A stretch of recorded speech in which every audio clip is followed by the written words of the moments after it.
Jordan Peterson was crazy popular for a while there. He wrote a book, got invited to every talk show on Earth, he was everywhere. But then it's like he suddenly just fell off the face of the Earth. Last I heard, he had to take time off to deal with his wife's cancer, but then it turns out that in addition to that, he got addicted to benzos. This is a drug category that commonly gets prescribed as medicine for anxiety, but it's highly addictive and the withdrawal can be worse than heroin. He first started taking it due to an extremely severe autoimmune reaction to food. His daughter then informed the public that the physical withdrawal was so terrible it left him suicidal due to the severe akathisia, something that he struggled with for 8 months. He decided to check himself into a rehab because he didn't want to stress his wife out further, needed to get off it as quick as possible, and needed a medical help. But all that happened was that he got sent around to different hospitals that just wanted to add further medication. His daughter said he nearly died several times while being sent back and forth like this, so in order to find a benzo detox facility, he was forced to travel all the way to Russia. In addition to this, he also had to struggle with pneumonia that was developed in one of the previous Canadian hospitals, so there's been a lot of horrible things at once here. And the reason I want to talk about this is because it's far too common.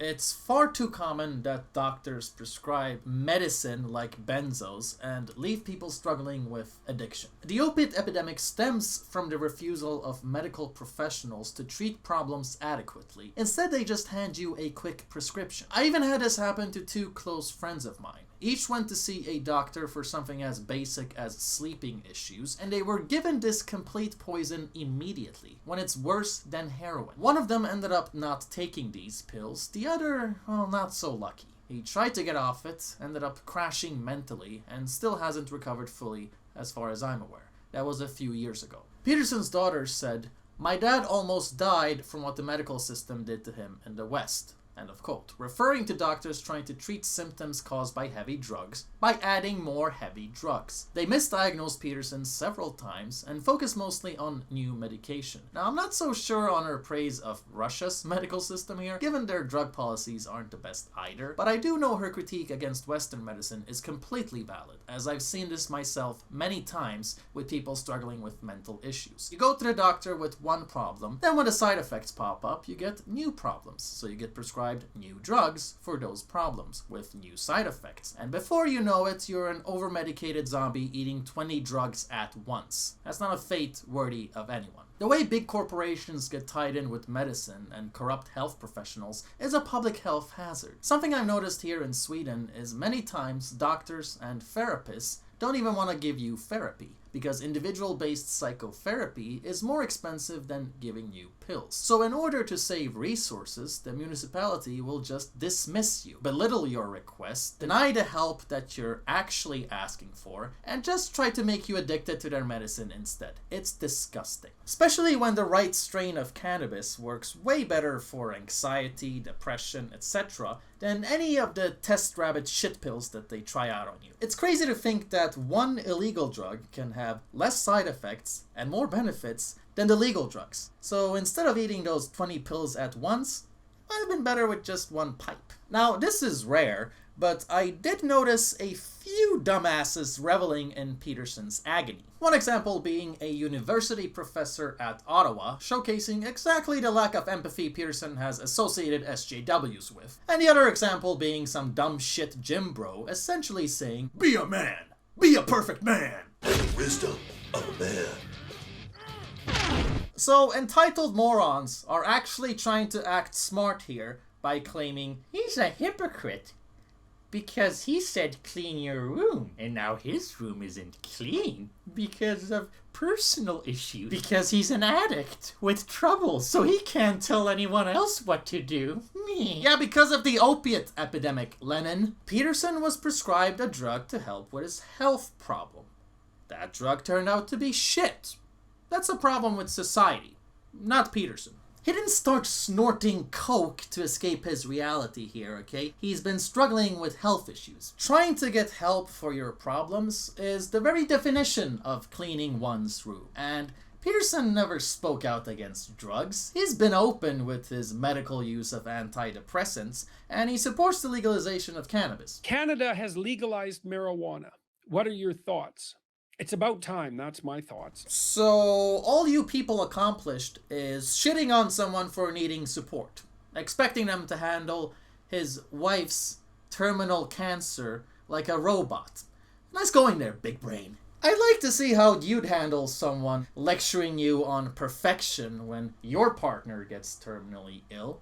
But I'm going to assume you're terminally unfuckable, so I suppose you're gonna be spared that karma, aren't you? Given this is how dumb and entitled people get on the internet, saying things they would never really say to someone's face, it's a good thing Jordan Peterson is staying away from the internet. Because not even when your wife has cancer can you trust people not to be worthless pieces of shit. Then there's this annoying Vice article, like all Vice articles, that tries to cover his near-death experience by focusing way too much on Peterson's non-controversial, controversial opinions and trying to debunk what his daughter is saying about the father almost dying. By interviewing some expert that says it's completely inaccurate Western doctors don't have the guts to detox someone, and then immediately contradicts himself by admitting they don't do detox. They try to wean you off the drug slowly instead, which can take up to a year. Since Peterson almost died several times trying to do this, I'm guessing he didn't want to take his chances repeating that process for a year. They finished the article by quoting some public health moron trying to politicize his treatment strategy by saying, quote,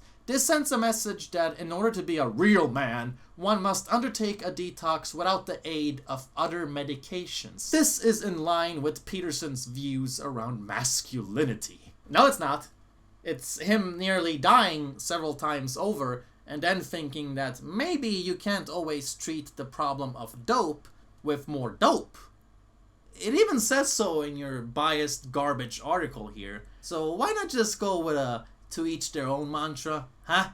How about that, huh? Toots, huh? I understand Russia might not be a role model either when it comes to public health policy and drug policy, but all you're doing here is shilling for big pharma. So why don't you just stop trying to politicize a tragic event and go to each their own?